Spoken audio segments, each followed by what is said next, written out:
page turners, and welcome back to the channel. I'm Matthew, the man with the hat, who reads. And we are looking back at the month that was. This is my October of Horror wrap-up 2024 edition. It was a pretty good month. We're going to get into all of that, what I read, what I thought of everything, what I didn't get to. But first, let's start with some statistics for the people who like that. So this year in October, I read 14 books. That was up from 12 last year, so we're up by 2. And that brings the year-to-date total to 119, up 3 from last year when we were sitting at 116 at the same point.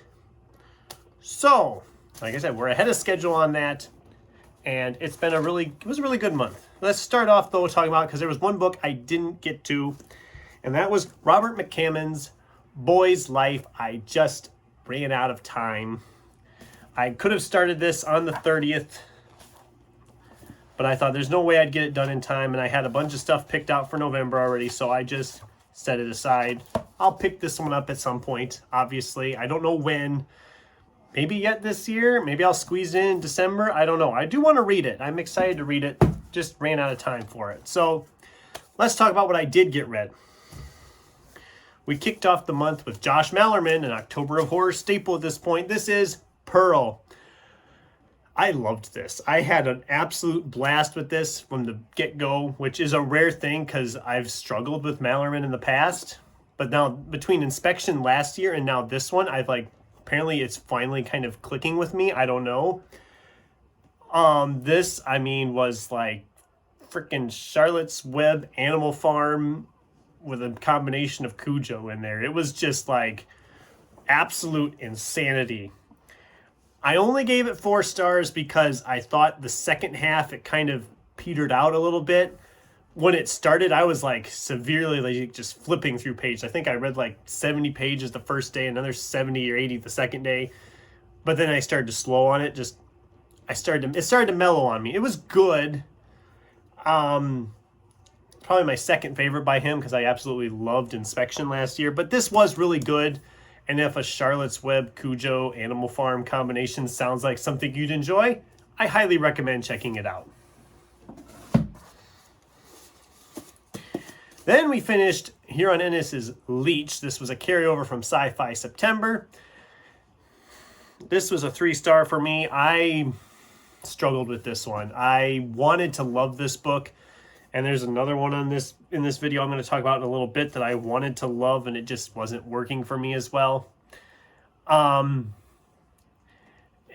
don't even know what it was. Just something about it was just off to me. I don't know if it's...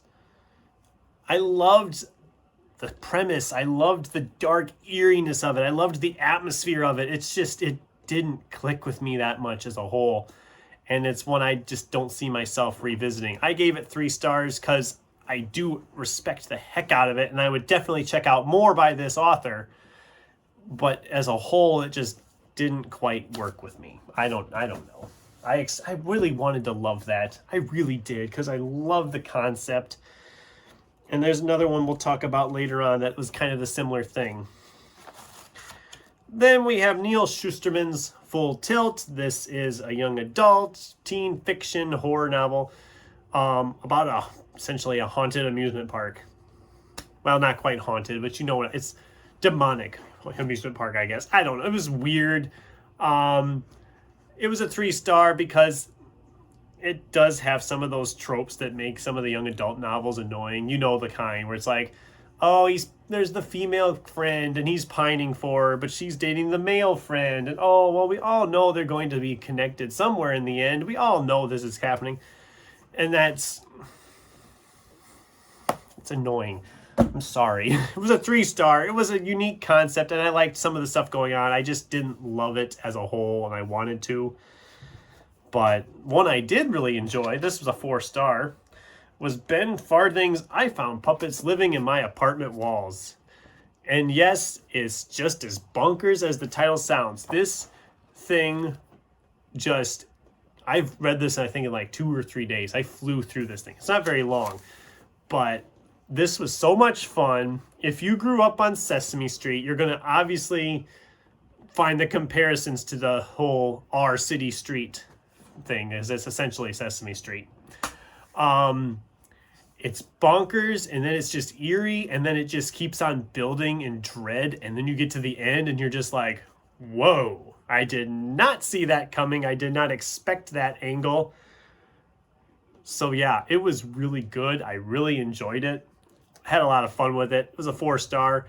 I'm definitely going to be checking out more from Ben Farthing. He's written like 4 or 5 of these I found horror novels, I think. Something like that. Maybe it's more than that by now. I know there's at least 4. But then we had a library book, Stephen King's You Like It Darker stories. It's Stephen King. You have to read Stephen King in October of Horror. It wasn't my favorite collection by him. I did really like a lot of the stories in it. I gave the collection as a whole 4 stars. It wasn't my favorite collection by him. I would easily revisit Skeleton Crew, Nightmares and Dreamscapes, different seasons. I would revisit all of those again before I would revisit this one. A lot of the stories were pretty good. I mean, he's the king for a reason. I'm not gonna, I just, as a whole, I thought some of the stories weren't really as dark as they could be. I mean, for it being called You Like It Darker and him saying, oh, you like it darker? Well, so do I. I expected some darker stories. And I'm sorry, those other collections I mentioned, Skeleton Crew, Nightmares and Dreamscapes, those have darker stories than what this one had. I'm sorry, but whatever. It's Stephen King. It's well written. I'm not going to complain too much, but I don't need to revisit it. Then there was Chuck Wendig's The Complete Double Dead. I did a review on this one. I mean, it's a vampire versus zombies, post-apocalyptic novel. A lot of fun. 4 stars. I'm not going to rehash everything I said in the review. This was an awful lot of fun. This is the Chuck Wendig I needed. Some of the other Chuck Wendig I've read recently I've not enjoyed as much. I must like his earlier stuff better. This was his first one, and it clearly worked for me. Okay, then there was an ebook, because I forgot to mention this one in the TBR for October, but I wanted to read an urban fantasy for Occult Detective October. And since I had this ebook of Cyrus Stone, Hunter of Evil by Adam Cagley, I figured that'd be a perfect one to put in there. I had a lot of fun with it. Another one that was just a fun read. He's a hunter of evil. It opens up, he's hunting vampires, and then he goes back to this town, and there's this very strange thing going on in his town where the town doesn't like him as a whole, but the preacher is like communing with demons, and the town's being possessed. And then the sheriff gets turned into a gargoyle and is causing havoc. It's a wild ride of a time, and it flies by really quickly. I only gave it 4 stars, namely because I'm nitpicking here on it. It needed a pass through on an editor again, because there's some serious times where words they use the wrong word or mispronounced. They're like weird. It's just weird. It's not edited well. It needed like another run through. There's just like places where they used the wrong word. I can't even think of a good example right now. I should have made notes of it, but it was really good. I recommend it. I'm curious to see what comes next for the character, because I'm sure there'll be a sequel. But I had a lot of fun with it. Like I said, it was a 4-star. Disappointment number 2 of my October of Horror was Tim Waggoner's Like Death. I've been a fan of Tim Waggoner's stuff. I've read some of it. I read a couple of them last year as a reread. I've read some of his other stuff before. I was excited to get a straight up horror novel from him. This was awful. It just goes places. It gets really crude. There's a lot of like, ooh, she's underage, but I'm staring at her chest, and oh, look at that. And a lot of stuff like that going on. There's a really strange orgy sequence in the city park and the fountain that I can't even go into details on because I would get canceled and flagged so fast. It just gets absolutely bizarre. And when it got to the end, I was just like, I don't care. It was a 2-star. I couldn't go any lower than 2 stars because then I'd have to do what I did with the only sold 1-star book of the year so far. And I know it's not worth damaging. It's just odd. It just didn't really work with me. It didn't click. It just made me feel dirty almost. Just made me feel dirty. Then we have Jimmy Giuliano's Dead 11. I loved this book so much. It started out slow, but you didn't want it to go faster because it's taking its time to build up everything. It's building up the characters. It's building up the setting. It's building up what's going on. And you're sitting here trying to figure it out because it's kind of told in the format of this guy has collected these letters and these interviews and just newspaper articles, magazine articles, and it's kind of put it together to solve the mystery of what happened to his sister on this island. And it is so good. And when it gets to the point where the weird stuff is starting to be explained, it gets weird, and I loved it so much. This was a 5-star read for me. Absolutely loved it. It is my book of the month too, by the way. So if you were waiting to see what my book of the month was, there it is. It was fantastic, and I look forward to anything else that author puts out. Then we had Catherine McCarthy's Mosaic. This was a 4-star for me. Kind of dealing with some supernatural stuff and stained glass window repair, which our church literally just had their stained glass windows repaired like a year ago. So I could kind of connect with some of what was being talked about.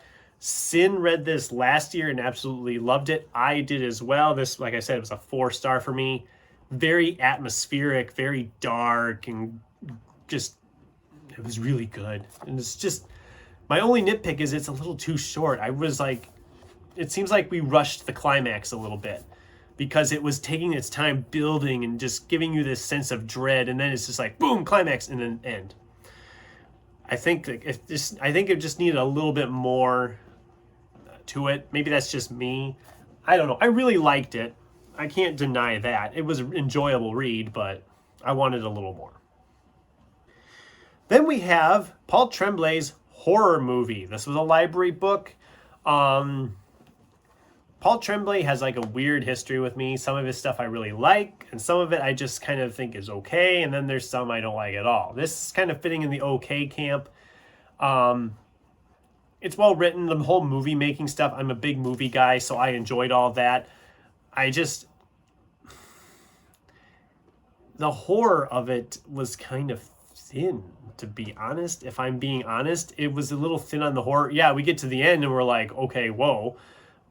But it just felt like, I don't even know how to describe it. It just didn't feel, it felt like something I could have read outside of October of Horror and I wouldn't have missed anything. It was okay.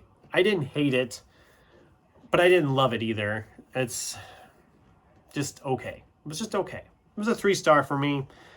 I'm sure some people I know really liked it. I like Paul Tremblay. Like I said, I've read some of his stuff I really enjoyed. And this isn't the worst I've read by him. That one still goes to Disappearance of Devil's Rock because I didn't quite get why on that one. But whatever. We're rambling. So 3-star. Moving on. Then an ebook came in from the library I didn't expect to get. I was waiting to see if I'd get it in time for October Horror, and I did. And that was Grady Hendrix, How to Sell a Haunted House. This one was pretty good. This was a 4-star for me. I'm a little late to the party on this one, but their parents die. They're trying to sell this house, and it's haunted or possessed or demons or whatever. It's not explained right away, but when it is, I don't want to spoil anything, but let's just say it would make a really good pairing with I Found Puppets in My Bedroom Walls. Or was it apartment walls? It was apartment walls. You know what I mean. It would be really good, like putting those two together as like a double feature of reading because they both would fit perfectly. If you've read How to Sell a Haunted House, you know what I'm talking about. But it was 4 stars. I really enjoyed it. It was a fun time. Then we have The Strange Case of Dr. Jekyll and Mr. Hyde and Other Stories by Robert Louis Stevenson. I've actually never read Jekyll and Hyde. And having read it now, I don't need to read it again. This was a 3-star for the whole collection as a whole. Stories were all pretty good, but they're in that old... I'm just having a hard time with classics lately. This was like the last one I had sitting here. And I liked the story of Jekyll and Hyde, but it's really not that much for horror either. It's like a weird... It's always kind of said, like, well, this is a horror story, and it's not really a horror story. It's more of a science run-amok story. Yeah, I read it. I can say that now. And finally, the last book I read for the month, and the other one I said is just didn't vibe with me as much as I wanted it to.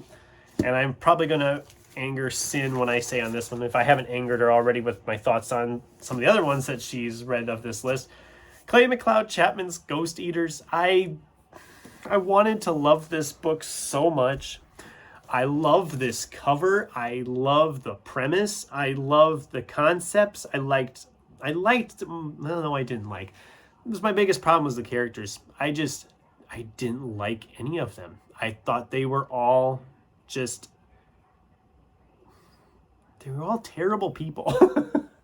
It's hard to root for these characters when they're all just like, I mean, I don't want to spoil anything, but it delves really into addiction. And that's great. It's written really well. It really kind of gets you with that. But I had a hard time clicking with this. For it being called Ghost Eaters, I wanted more ghosts. I wanted more haunting. And it has some of that, but it doesn't have enough of that, what I thought I wanted from that. It's good. It was a 3-star for me. It didn't quite click with me as much as I wanted it to. And that is what it is. I mean, it was enjoyable for the most part. I flew through it. It went really quickly. I didn't love it. And there we go. That was my reading for October of Horror. Wow, this video went longer than I thought. But yeah, I read quite a bit, and now I'd like to hear from you. What did you guys read in October for your horror picks, if anything?